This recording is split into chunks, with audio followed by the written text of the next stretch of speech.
Hello and welcome to our video entitled SAP S4 HANA Implementation Readiness. My name is Eric Kimberling. I'm the CEO and founder of Third Stage Consulting Group. I've been in the ERP consulting space now for over 20 years, helping clients with their SAP initiatives, but also helping them with other types of digital transformation and ERP initiatives such as Oracle, Microsoft, Infor, Epicor, Workday, NetSuite, etc. So I've worked with a number of different industry solutions over the years from an independent consulting perspective, very technology agnostic. Today, though, we're going to focus on SAP S4 HANA and some of the things that you need to do to get ready for your implementation. For most of you watching this, going through an S4 HANA implementation is a very large transformation, perhaps the largest transformation your organization has been through. So it's very important that you get a strong foundation in place prior to beginning that implementation, and that's what we're going to talk about here today as far as what are some of the things you can be doing to get ready for your implementation. So to get started with today's agenda, we'll cover what is SAP implementation readiness, what do we mean by implementation readiness, and then we'll talk about why it's so important to organizations like yours. And then we'll give a little bit of an overview of an implementation readiness framework along with an implementation readiness plan that we use as a starting point for our clients that are going through or about to go through an SAP S4 HANA implementation. So to start then, it's important to look at digital transformation initiatives and what are some of those transformation enablers. Certainly the technology itself, the SAP S4 HANA technology, is something that is a key enabler for your transformation. But in addition to that, you also have your implementation partners, your system integrator, other outside consulting firms you might be working with, as well as your company and your internal resources. And when you look at the layers of transformation on the right side of your screen, there's four primary layers here. You've got the process side of things, you have the technology side of things, you have the people or organizational change side of things, and then you also have your business operations. So those are the four primary areas that we help our clients prepare within as they get ready for their S4 HANA implementations. And one of the key takeaways from this slide is that project success is heavily dependent on your company and the things you do prior to implementation. When we look at SAP failures and some of the expert witness cases that we've been involved with over the years, a lot of times it's the decisions that weren't made appropriately during the implementation readiness stage that lead to problems later on. And so success and failure can largely be traced back to what you do and how well you handle the implementation readiness component of your SAP project. So beyond that, in terms of looking at why implementation readiness is so important, first of all, it saves you time and money.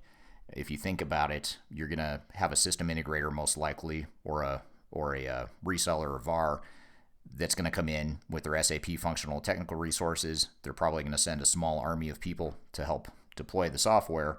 And once they land on site, the meter is running, and every hour and day that goes by that you're spending making decisions or trying to get alignment within your organization, that's costing you time and money. So the more time and money you spend up front during the implementation readiness stage, the more smoothly your project is going to go and the better use of your external and internal resources you're going to make.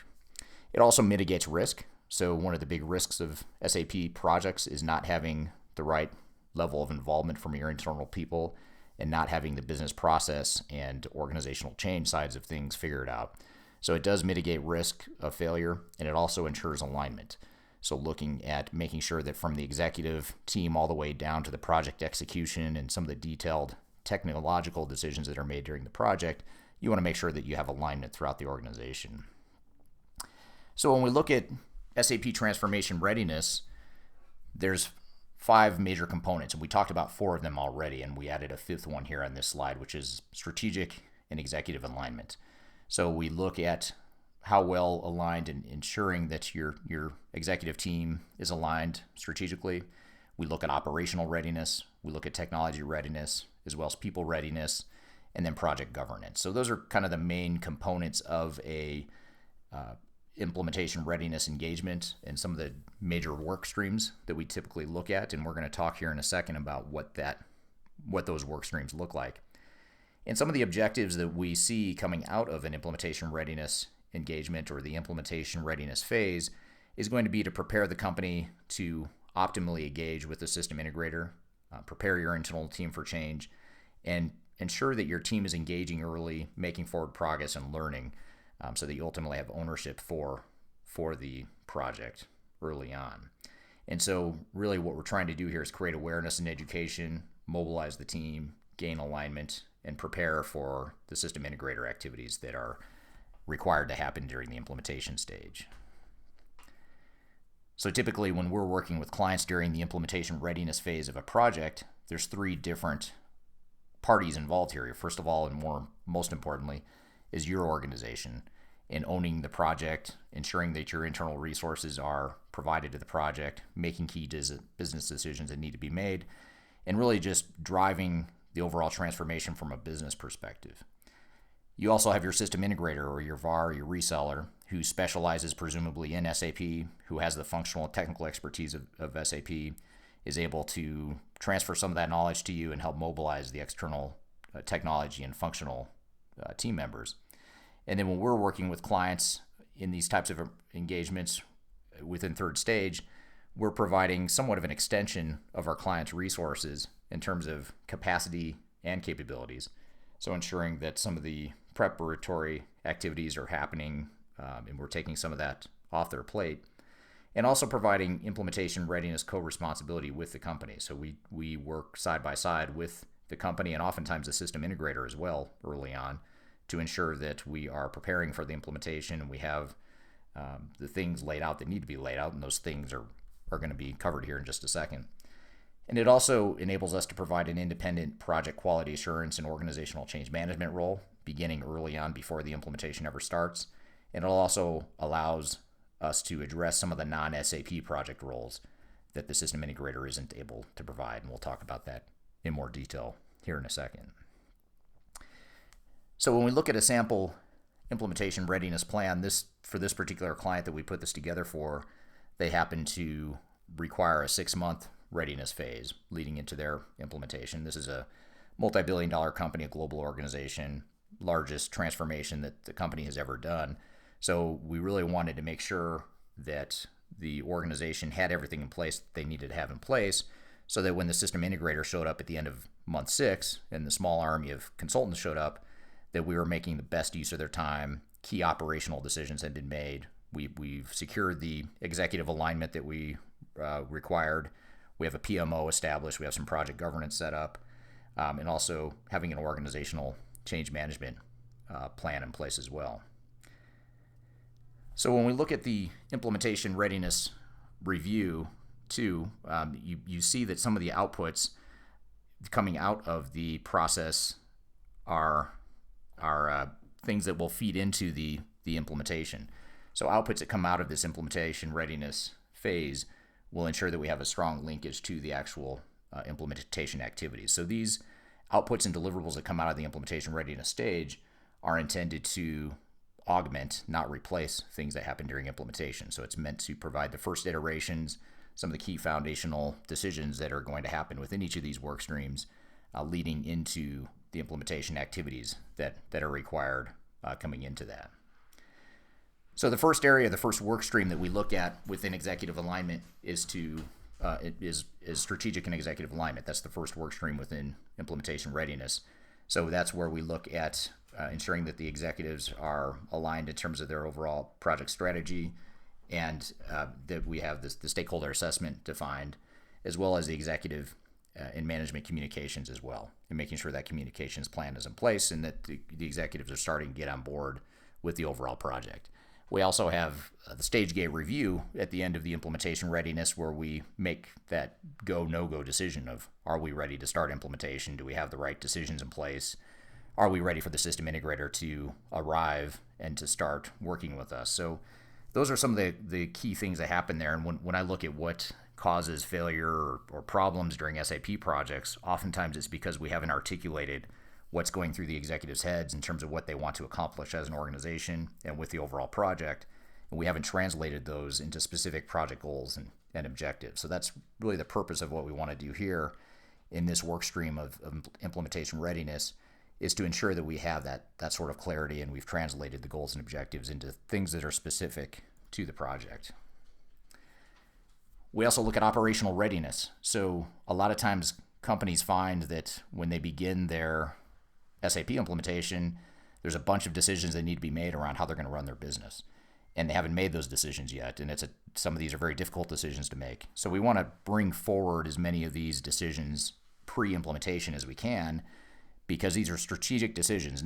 They're not decisions necessarily that are going to be driven by how SAP is configured out of the box. These are key business decisions that we need to make as an organization that are independent of SAP. Now, having said that, there certainly are certain business functions and processes that are going to be dependent on SAP.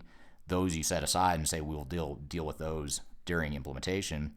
We'll also do the same with lower priority business processes, things that are not competitive advantages of ours or they're commodity-based business processes. Let's set those aside. We'll deal with those during implementation.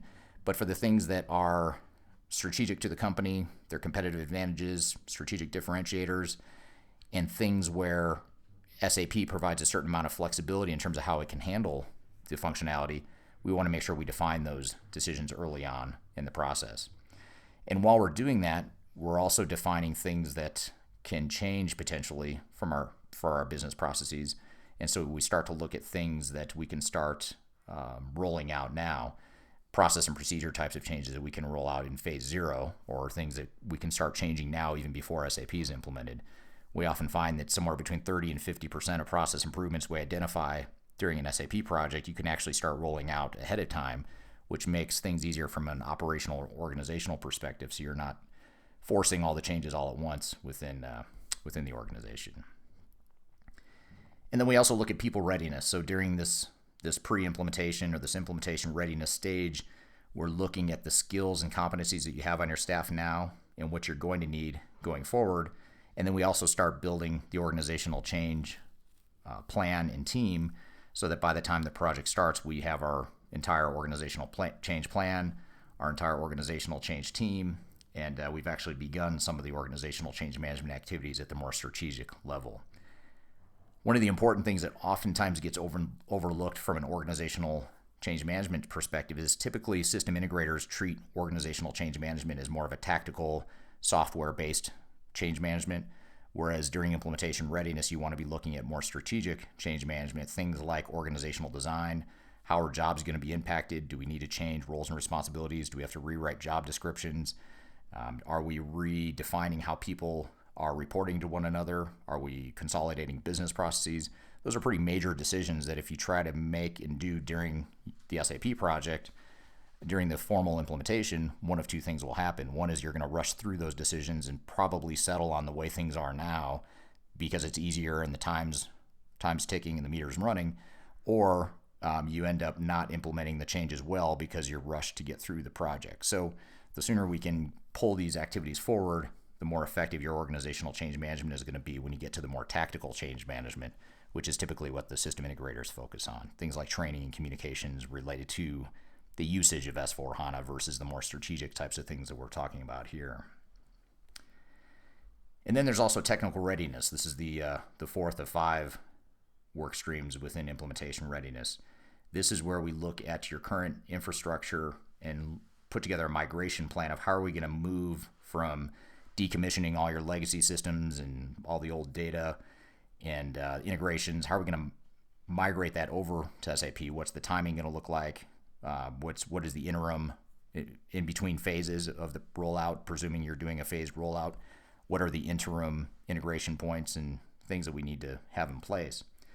We also look at data cleansing and mapping. So data is typically on the critical path to completion in a timely implementation.